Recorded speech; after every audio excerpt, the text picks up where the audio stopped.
Hello Eurovision friends, thank you so much for coming to my channel Eurovision Histories for my review of PrePartyES España 2025, which happened last night in Madrid. And in this video I will be talking about all of the performances, let you know my first impressions and how I felt about the performances, the outfits and everything else. So I will not be talking too much about the songs. If you're interested in that, you can check out my top 37 video where I talk about the songs. Here I'm really focusing on the performance and the vocals on the night. And I also wanted to mention that you should vote for Eurovision Knockout, this World Cup style reimagining of the Eurovision Song Contest I do on this channel, because last night I checked and there were some perfect ties in some of the duels. We're in the last 16 stage now, so do check out the link that I will leave in the description and vote for your favorites, because today is the last day to vote for that. Now let's get right to the performances. The first one would be Adonis with Kiss Kiss Goodbye. Again, and I can say that about a lot of the performers this year, they are great singers, great performers, they know how to engage with the audience, they love performing their song, that really shines through. So the problem this year is really not the performances or the vocals for most of these songs. In some cases, it's really the song itself, and I might mention that. But here I do like song and performer quite a lot.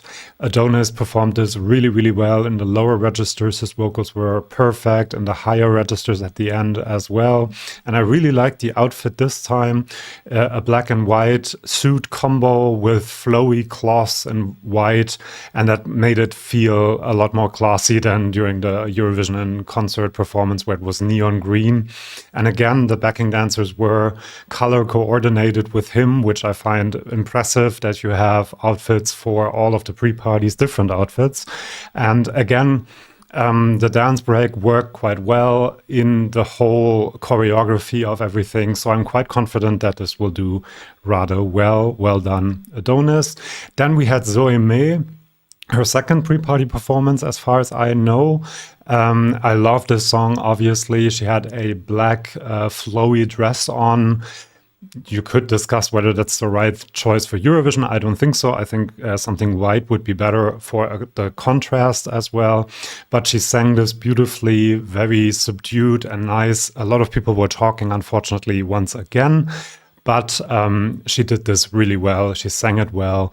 There was one clip of later on in the performance where it sounded a bit off, but that might have just been the audio of that specific clip. Then Remember Monday, what the hell just happened? My favorites to watch this year, sort of, because I love these three ladies interacting. They had very beautiful dresses on, black reddish kind of combos and outfits, really classy as well. They sang this perfectly once again. They're like a well-oiled machine, really. All the harmonies worked 100%, and they just brought so much fun and energy to the stage. So well done to them as well. Then we have Nina Žižić with Dobro došli. She's almost always the most classy of all of these performers. The outfit was like a black dress with a flowy part to it. Really, really classy. The makeup was classy. Everything about it is classy, really. Her vocal performance was amazing. She really interacted with the audience again, and you really noticed that she was very happy to be there and to get to perform her song. Her shadow kind of worked itself into the shadows in the background that I like in every single pre-party performance as well. So that might be something they can toy with at Eurovision. And I have to say, it must be amazing for these artists that sing in national languages to be in Madrid performing your song and the whole crowd sings along to your song. That must feel really, really cool. Then our home entry, so to speak, host entry, Melody with Essa Diva. There were three performances that I wanted to talk about. The Saturday night performance of Essa Diva was the normal version, and she performed it really well, once again in this silvery bodysuit. That might be the Eurovision outfit, I think. There are lots of backing dancers again, and of course the whole crowd sang along with her and like intercepted Diva all the time during the song. That's really cool, and must feel again very cool to be embraced so much by your home audience. But there also was a performance, I think, on the Friday night of Esa Diva in an acoustic version that really I liked even more because it focuses so much on her voice, and the slightly dated instrumentation of the normal version was replaced with a piano doing the melody, and that sounded really, really good. You really notice what a great singer she is. And then there was also a performance with Anabel Conde. Anabel Conde is her name, Vuelve Conmigo, and they tore the roof of the place. They both sang this really, really well. And I thought maybe Melody would be one of my favorites, actually, if she sang a ballad like Vuelve Conmigo and not Esa Diva. So that's one of the cases where I think with the other song, she might actually be much higher in my personal ranking. But great performer, great voice, well done, Melody. Another one, which is an amazing vocal performer. Again, this time he gives it 100% every single time. He hit every single note. There was so much emotion in there. He tore off his jacket and threw it in the air because he was so overcome with emotion, I guess. And the outfit was quite good as well, a suit combo, grayish. So he's kind of moving in a direction where I think this will look classy instead of kitschy as it did at the national finals. So if they do something like that at Eurovision, this will definitely qualify. I do believe now that this will definitely qualify because he's such a convincing performer, a great vocal performer every single time. And he's also very charismatic. So I do think this will make it to the final and then be within the top 15 even, I think. Very underrated. This one, oh my God, there's so much to talk about here. Kudos to her for always finding something new to do at every pre-party. This time she had, I don't know, a cover. I don't know whether it was supposed to be an empanada or something that JJ, Sissel, and Kyle took off her. So during the intro of the song, these three were on stage kind of dancing along to the music, and there was this thing in the background that was Mirjana covered by something. I don't really know what it was. And these three tore it off her and then walked off the stage. And then she performed a song. Well, she had a outfit in the Spanish colors. So the corset was yellow and the rest of the bodysuit was red. So representing the Spanish flag. She did that in Amsterdam and in the UK as well, wearing something very typical for these countries, which is cool. But then when the aerobics bouncy ball, I always forget the word, but when the bouncy balls came out, she had Kai. She convinced Kai to do that part with her, and that is just so fun. I thought, can she do that at Eurovision? Can she convince some of the people? Well, if she wins, she will definitely do that, I think. But can she convince some of the other artists to actually perform with her? I'm not sure that's allowed, but that would be really cool. And again, kudos to her for always coming up with something new. And Kai on these balls is a sight to behold. So check it out if you haven't yet. Then Germ. Again, for Albania, beautiful performance. She, of course, had a black and red dress on, the Albanian colors. I don't have a problem with that at all. It looked quite elegant once again. She performed this really, really well. He didn't have his DJ pulled, so he was just singing his part, but he looked quite confident doing that as well. So well done, Albania. This is also a well-oiled machine at this point that can give you a lot of confidence for Eurovision. Park, again, quite shouty vocals, but when you watch him, you can just agree, you have to agree that he gives it his all. He puts all the energy he has into the song, which is nice to see. Still not a big fan of the song, especially you notice that he isn't actually singing the chorus of the song, which is a bit weird, that he's just like... but at least he's into it. That's fine. He wore a red leather combo and took the top off, which I think a lot of the audience was not unhappy about. So well done, Park. He's really into his song and into the performance, and that is something nice to see. I think he deserves a better song, kind of. Then we have Erika Wigman, also red. She looked a bit like Wonder Woman in that outfit. I think that might be a good choice for Eurovision because it kind of, underpins this whole idea that she is this emancipated woman on that stage singing her song. I think that outfit would actually work quite well. She did it really well. There were a few off moments in the vocals, but nothing major. And she gives it her all every single time. And the audience obviously was very much into this. And well done, Erika Wigman. Then we have Kai with Bada Bada Bastu. I'm not sure whether they performed before Malta or after, whether they had also already been on the bouncy balls, but they were full of energy.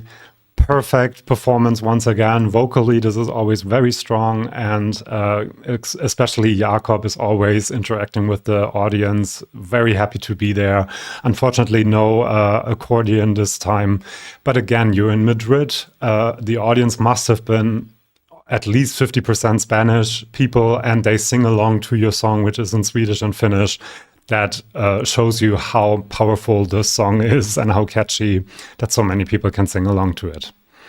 Then Gabri Ponte, Tutta l'Italia, the same staging as always, him with the DJ pult and the 3 singers, masked singers to the side. I have heard that they are not doing this staging at Eurovision, and I really, really hope that they don't, because if they do, this will not do as well as it could otherwise do, because it is a very catchy song. Then we have JJ, Wasted Love, one of the big favorites. As far as I can tell, this was perfect vocally, both the lower registers and the operatic vocals, which he has done perfect every single time.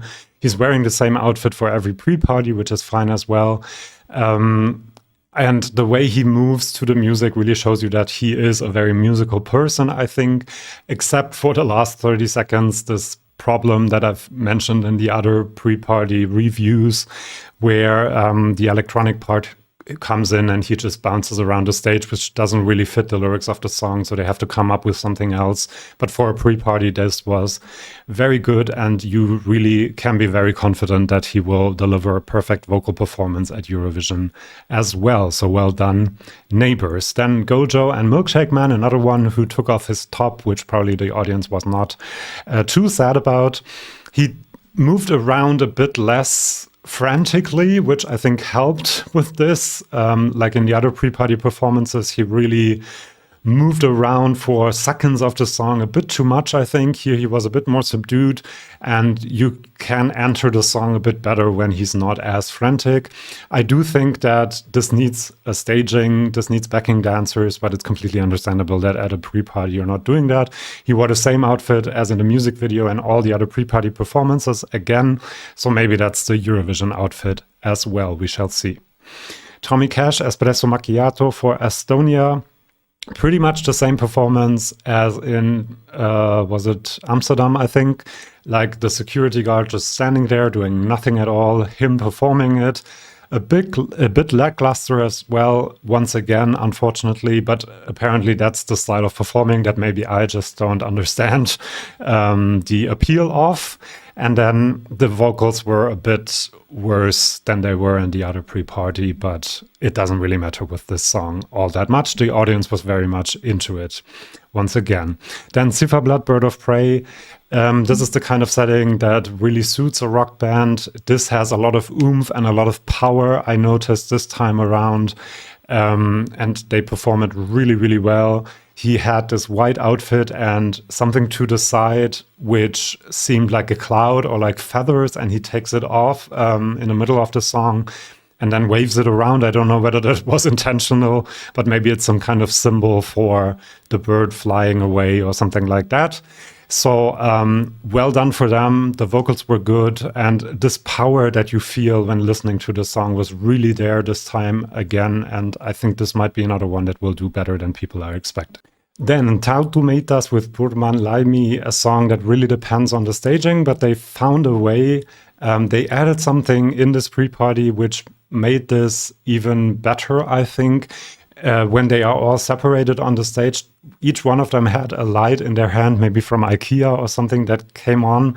And then when they moved together, like you see in the graphic there, they joined all of the lights and illuminated the main singer in the middle.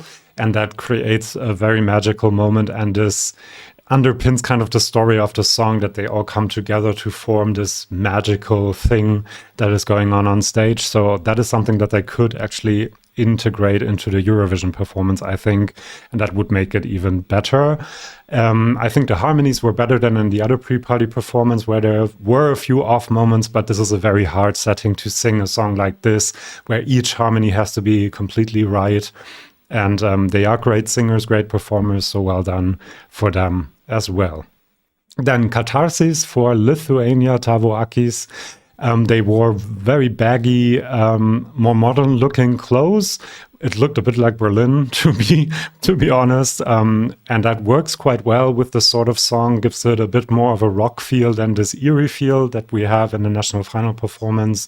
So that's fun. Again, well-oiled machine. They are a rock band. This setting really fits their style of performing as well. So well done to them as well. Then Red Sebastian with strobe lights. He had a different, of course, red outfit this time, which looked cool.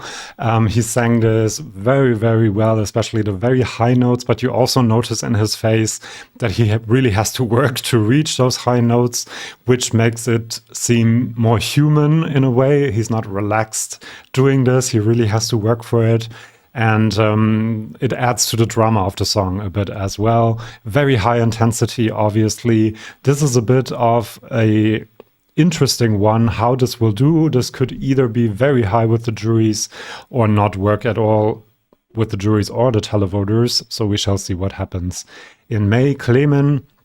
How much time do we have left? Integrated the audience in the performance.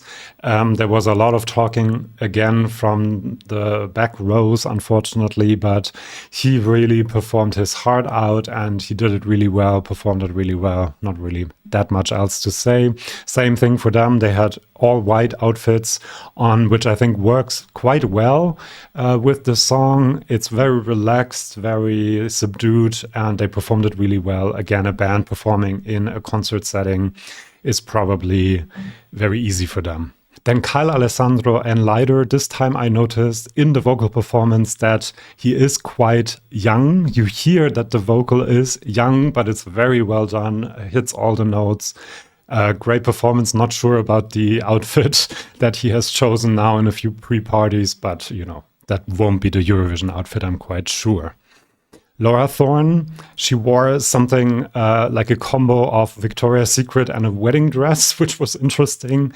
But for the first time this time, I really noticed that she added a lot of attitude into this song, which drives the message of this emancipated woman home a lot more than it did during the national final performance. So if they have a more natural outfit and this attitude that she adds into the song, this could be doing very well and work much better with the lyrics of the song than the national final performance did. Justina and Gaia, again, well-oiled machine. Everything was basically the same. The choreography is clear. It's always the same without a hitch. She performs this incredibly well. The vocals were perfect once again. So this is another one that won't have any off moments during Eurovision, I'm quite sure, because she is just a consummate professional. So well done. Then Marko Božňák with Poison Cake for Croatia. Interesting outfit choice. I'm not sure I like it, but he looked like a leather fisher kind of thing. Performed as well. The vocals were good. And again, it worked much better than in the national final. So this has been improving over the last couple of weeks. And I'm interested to see how they will stage this at Eurovision. Then Sissel and Hallucination for Denmark. Great outfit this time. A gray, longer blazer, which seemed a bit more classy than the national final outfit we've seen so many times. And I think they should stick with something like that for Eurovision. Perfect vocal performance once again. She's another one that deserves a better song. She's a great performer, a great person, but the song just isn't it for me. And maybe she can come back with a better song at some point. Vape, lots of energy and fun once again. Same outfit, basically the same performance. Yeah, what else can I say? Emmy Like a Party, a bit of a different outfit. Fringes, silver fringes, integrated into a black dress, which was interesting. That could be a cool outfit for Eurovision. The graphics stayed. Everything else was basically the same. So yeah, not too much to add about that. Then Miriam Şengel Evangelia for Georgia. The dress she wore reminded me a bit of 80s Eurovision, like Bobby Socks or something like that.